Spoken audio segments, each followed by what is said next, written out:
নিরামিষ পটল মুসুরির রেসিপি। কড়াইতে তেল দিয়ে হলুদ ও লবণ দিয়ে মাখিয়ে রাখা পটলগুলো ভালো করে ভেজে নিতে হবে। পটল ভাজা হয়ে গেলে কড়াইতে জল দিয়ে মুসুর ডালগুলো দিয়ে দেবেন। সামান্য পরিমাণ লবণ ও হলুদ দিয়ে দিতে হবে।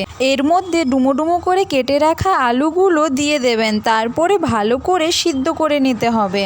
তোমরা চাইলে আলুগুলো ভেজে নিতেও পারো। এরপরে কড়াইতে তেল দিয়ে জিরা, রামধনি ফোড়ন দিয়ে কাঁচা পাকা লঙ্কাগুলো ভালো করে ভেজে নেবেন। এর মধ্যে আদা বাটা, জিরে গুঁড়ো, সামান্য পরিমাণ হলুদ, লঙ্কার গুঁড়ো দিয়ে ভালো করে মশলাটা ভেজে নিতে হবে। এর মধ্যে 2-3টা তেজপাতা দিতে হবে। তারপর আগের থেকে গ্রেট করে রাখা টমেটোটা দিয়ে দিতে হবে। এর মধ্যে সামান্য পরিমাণ জল দিয়ে মশলাটাকে ভালো করে কষে নিতে হবে। আগের থেকে সিদ্ধ করে রাখা মুসুর ডাল ও আলুটা ভালো করে দিয়ে দিতে হবে। তারপর ভালো করে নেড়ে নেবেন। তারপরে ভেজে রাখা পটলগুলো দিয়ে সামান্য পরিমাণ জল দিয়ে কিছুক্ষণ ঢেকে রেখে দেবেন। এরপর সামান্য পরিমাণ চাট মশলা দিয়ে ভালো করে ঢেকে দেবেন। তারপর তৈরি হয়ে যাবে আমাদের নিরামিষ পটল ডালের রেসিপি।